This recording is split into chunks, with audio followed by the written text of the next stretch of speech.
कभी एक बात सोची है कि ये जो प्राइवेट कंपनियां सरकार को हजारों करोड़ का चंदा दे रही हैं, जैसा कि भारतीय जनता पार्टी को 6,000 करोड़ से ज़्यादा का चंदा मिला है इलेक्टोरल बॉन्ड की वजह से, कभी सोचे हो ये वसूल किससे किया जाएगा?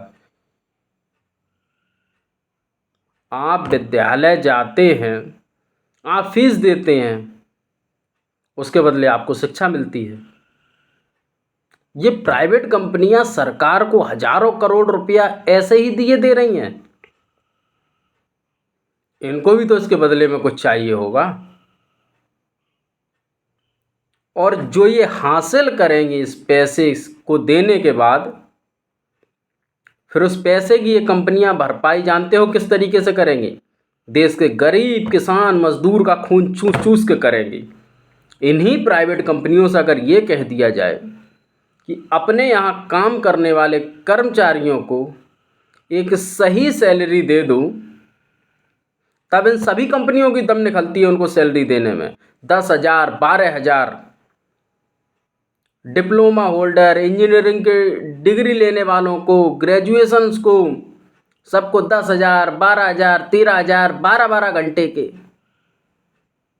कभी दिमाग लगाया है तुमको ये क्यों दिया जाता है? क्योंकि जो हुक्मरान बैठे हैं उनकी झोली में भी तो कंपनियों को कुछ डालना है। जो तुम्हारे भविष्य के साथ खिलवाड़ है, ये सिर्फ एक राजनीतिक चंदा नहीं है। कंपनियों से और सरकारों से ये सवाल पूछो कि जब आप सरकार को हजारों करोड़ का चंदा देते हैं तो आपकी दम निकल जाती है 10,000 रुपये और 12,000 रुपये देने में। ये चंदा पॉलिटिक्स तुम्हारे घर की रोजी रोटी को छीन रही है। ये जो धर्म के नाम पे वोट बैंक की जो राजनीति हो रही है, उसको समझ जाओ। राम को लाने की बात करने वाले हजारों करोड़ का चंदा डकार रहे हैं और तुमको भगवान के भरोसे छोड़ रहे हैं। और उसी पार्टी के कहने पर कभी फ्लैश लाइट जलाते हो। प्रधानमंत्री कहते हैं फ्लैश लाइट जलाओ, तालियां पीटो, दिए जलाओ। तो प्रधानमंत्री भी दिए जला के और तालियां पीट के चुनाव जीत ले। ये चंदे की क्या जरूरत है? धर्म की बात करते हो, माया से दूर हटो ना। जब भगवान के नाम पे चुनाव लड़ रहे हो तो फिर पैसे की क्या जरूरत है? कभी सोचे हो देश के गरीब किसान मजदूर का खून चूसने का ये जरिया है ये चंदा। आपके पैसे की एक एक पैसे की जानकारी सरकार को चाहिए और आपको देनी पड़ती है। लेकिन जब सरकार अपने चंदे को या पार्टियां अपने चंदे को जनता के सामने जग जाहिर नहीं करना चाहती, क्यों नहीं करना चाहते भाई? दूसरे लोग से आए हो क्या? जो नियम हमारे लिए हैं वही नियम आपके लिए भी होंगे ना। इस चीज को सोच के देखो, राजनीतिक रूप में नहीं, अपने खुद के लिए समझ के देखो, अपनी आगे आने वाली पीढ़ियों के लिए समझ के देखो। तुम्हारे रोजगार के साधन खत्म किए जा रहे हैं, वहां 6,000 करोड़ प्लस जा रहा है। 80 करोड़ लोग सरकार द्वारा मुफ्त दिए गए राशन पे चल रहे हैं और देश में 6,500 करोड़ रुपया करीब एक सत्तारूढ़ पार्टी को देने के लिए है। भुखमरी में हमारा स्तर लगातार बढ़ता जा रहा है। भारतीय जनता पार्टी का चंदा लगातार बढ़ता जा रहा है। कभी सोच के देखे हो किसकी वजह से है ये हमारे और आपके सवाल ना पूछने का कारण है। एक ड्राइविंग लाइसेंस बनवाते हो ना, उस पर भी लिखी होती है इतने साल से इतने साल तक की वैलिडिटी है इसकी, और प्रूफ है आपके पास ड्राइविंग लाइसेंस है कि आपको गाड़ी चलाना आता है। लेकिन फिर भी आपके ड्राइविंग लाइसेंस की चौराहे पर चेकिंग होती है।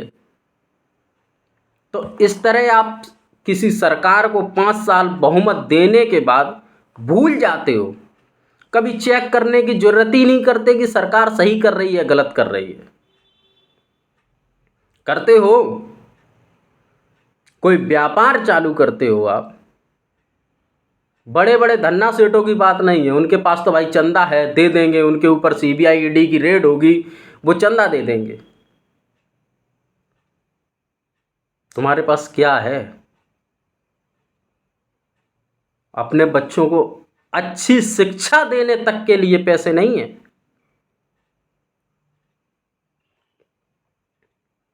लेकिन जो राम को लाए हम उनको लाएंगे, इतने बड़े हो गए हैं वो, राम को लेके आएंगे, तुमको मूर्ख बना रहे हैं।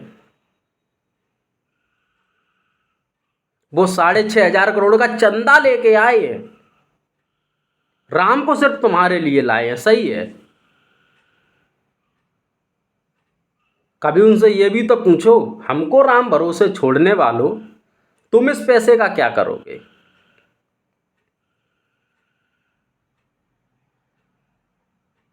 वक्त है, समझ जाओ, संभल जाओ। ये किसी एक विशेष पार्टी की बात नहीं है, इसको अपने आने वाले भविष्य, अपने आगे आने वाली पीढ़ियों के भविष्य के लिए सोच के देखो,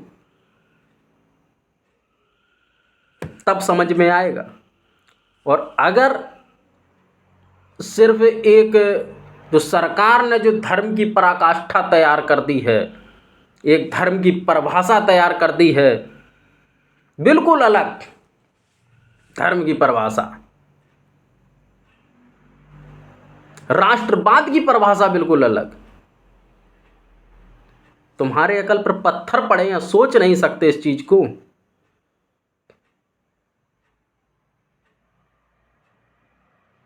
देश का किसान मर रहा है, लेकिन सरकार किसान हितैषी है।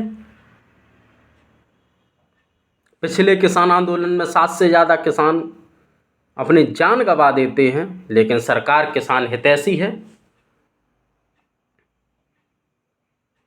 70 का पेट्रोल और 35 तक में देने का वादा करने वाले 100+ ले जाते हैं और फिर 2 रुपये घटाते हैं और महंगाई कम दिखती है। 350-400 में मिलने वाला सिलेंडर तुमको देशभक्ति के नाम पर 1100-1200 का बेच रहे हैं। तुम्हारे पास आय के स्रोत हैं?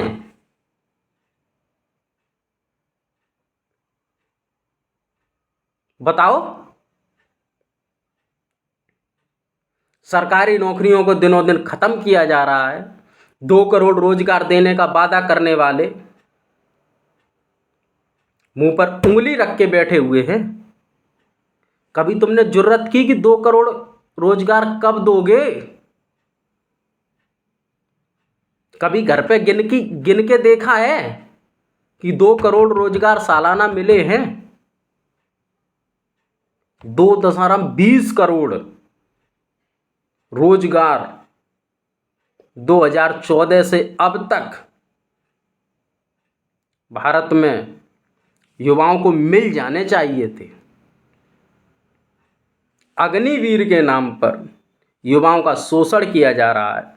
नोटबंदी इस जनता पर थोप दी गई, लोगों को लाइनों में लगा दिया गया। आदमी अपनी खेती, किसानी, मजदूरी छोड़ के लाइनों में लगा, और तुमको क्या सपना दिखाया गया कि बड़े बड़े धन्ना सेठों का पैसा पकड़ा जाएगा जिनके पास काला धन था। काला धन पकड़ा गया, फिर जो 6,500 करोड़ कहां से आ गए? जनधन खाते, रोजगार है? क्या डालोगे खाते में? जनधन खाता वो चिल्लाते हैं, रोजगार है?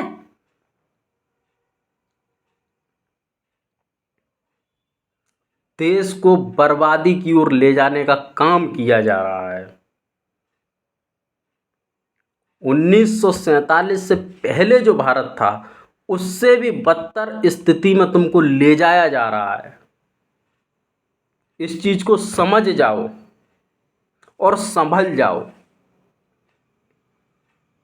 तुमको धर्म के नाम पे बांटा जा रहा है, तुमको जातियों के नाम पे बांटा जा रहा है।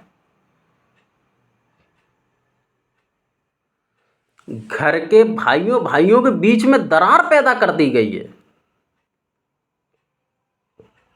दो भाई हैं, दो अलग अलग पार्टियों के समर्थक हैं, और एक उससे कहता है कि तू हिंदू नहीं है, वो ये कहता तू हिंदू नहीं है। अबे यार, ये तो समझो, हो तो एक ही माँ के पुत्र, एक ही माँ की संतान हो ना।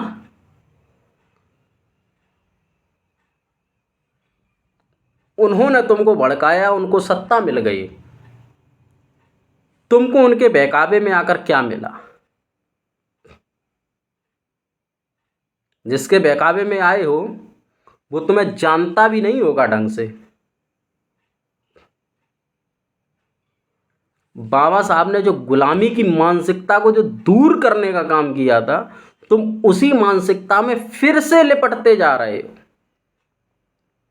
जय जयकार जय जयकार। संविधान जय जयकार करवाने के लिए दिया गया था तुमको? तुम्हारे खुद के अधिकारों के लिए, तुम्हारे बेहतर भविष्य के लिए दिया गया था, ना कि ये तुम यहां बैठो और दूसरे का भविष्य रचे दे रहे हो। अपने भविष्य को गड्ढे में डाल रहे हो और दूसरे के भविष्य को तुम रचने का काम कर रहे हो। हाँ, हम रचयिता हैं। यह है संविधान की पावर।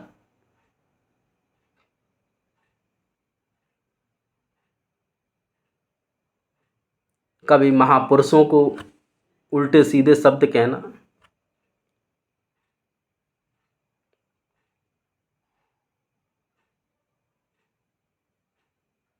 संभल जाओ, सुधर जाओ इस चीज के लिए, नहीं तो आगे आने वाली पीढ़ियों को गुलामी की मानसिकता की ओर ले जाने का काम करोगे।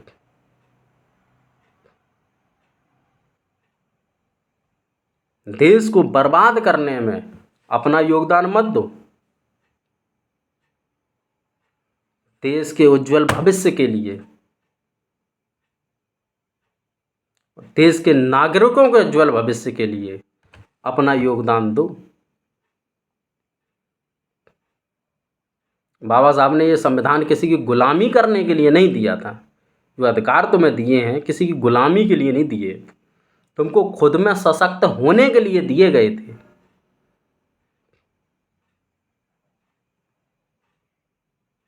और सिर्फ एक विश्व गुरु नाम का तुम्हें जो चूरन चटा दिया गया है ना,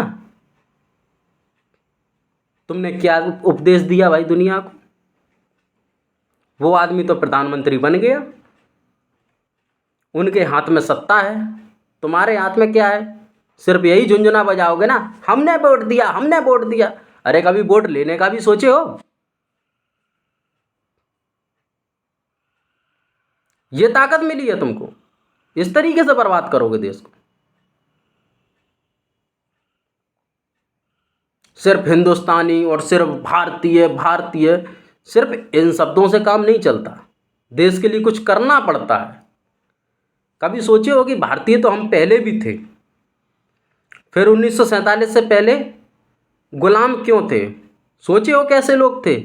इन्हीं जैसे लोग थे जो आज सत्ता में बैठे हुए हैं, जो देश के साथ गद्दारी करने का काम कर रहे थे। ऐसी ही मानसिकता के लोग थे। जो उनका समर्थन कर रहे हैं, ऐसी ही मानसिकता के लोग थे जो देश को गर्त में ढकेलने का काम किए थे।